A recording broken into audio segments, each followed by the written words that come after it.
Hi everybody, it's Kathy here from Kathy Loves to Scrap, and I'm coming to you from the land down under, and today is Sunday, so that means I'm doing a Scraplift Crafternoon layout with all the girls in the group.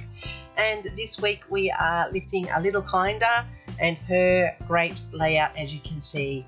So this is my take on the layout, and I'm going to walk you through that process, but check out all of the details in the playlist below and all of the details of a little kinder that you can find in the description box at the bottom of this video. Okay, so I have chosen 3 photos from my Alaska trip away. I'm trying to scrap my album away here, and this was at Ketchikan, and we were on Creek Street, and that was my girlfriend that with me that I went on the cruise with. I'm using some Kaiser Craft paper here, and they are fairly old Kaiser Crafts. I've gathered them up from my collection, and I'm just using them up today to build this layout. So I'm using this page paper. It looks like an old manuscript, and I'm going to put it onto this ledger type background, and I just have cut a 1/4 inch off each of the edges for this inner page, and I gutted the middle because I'm going to use the blue in the layout to emulate what a little kinder did with hers. Now she has 3 strips in hers with papers. Hers are pink fresh studio papers. I actually do have those papers, and I could have cheated and used those and replicated exactly, but I decided that I wanted ones that married to my photos. I'm cutting these strips here to build the inner frame on my layout.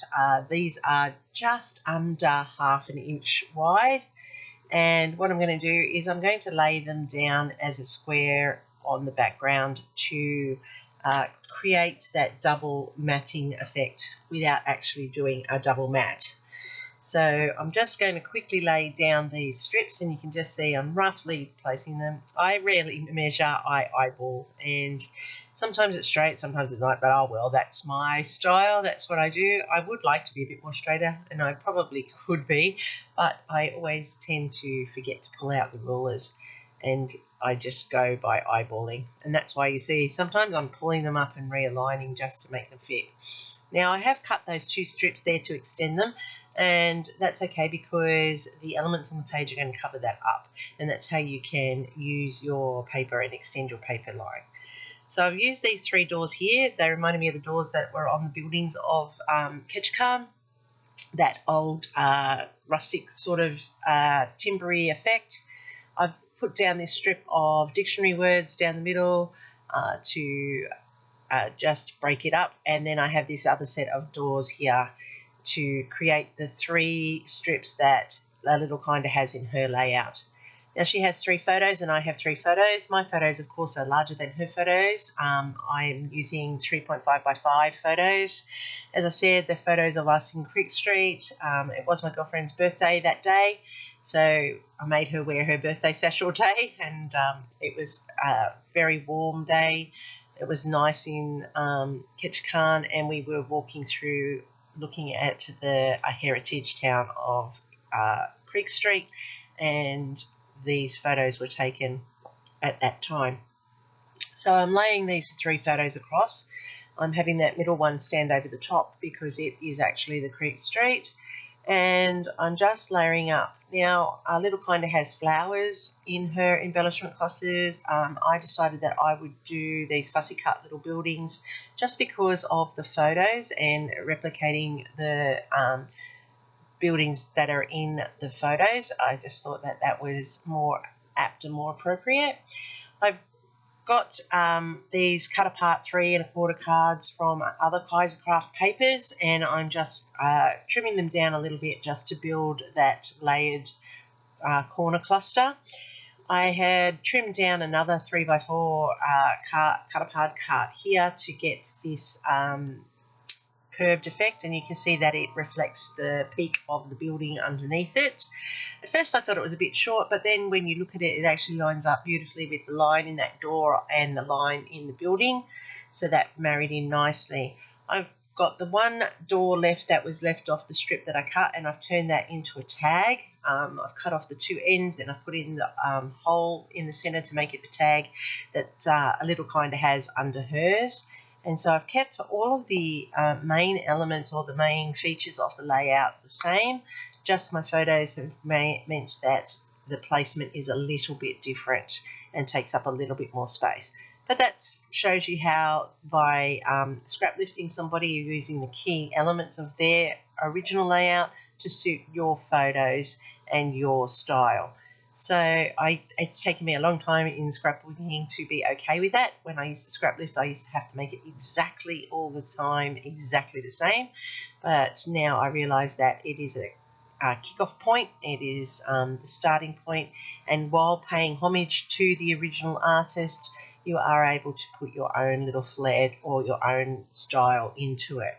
So I'm using some foam dots here, which I actually found today, and I am a converted person. I'm going to go and get more. They are just great to put down and use. To pop that tag there in the corner up, I have this title, which was one of the branding strips of the papers, and do more of what makes you happy, and that goes across the strip there. And I just look at it and it's a little bit flat and clustered, so I'm going to add a little bit more red to draw the red in, and that's the two little flowers that you see me adding in there, and I'm tucking those in behind. And I'm going to finish off with some gemstones just to emulate the enamel dots that a little kind of has on hers.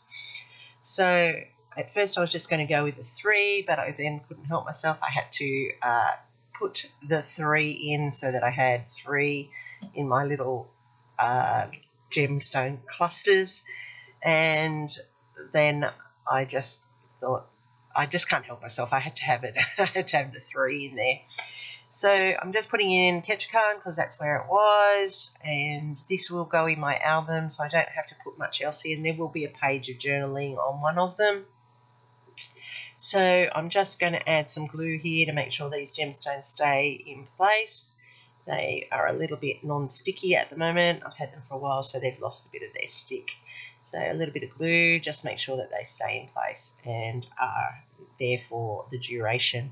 So that's how I have put this layout together. I have the 3 strips here at the top, as you can see. I've got a cluster at the top of the photos, cluster at the bottom of the photos.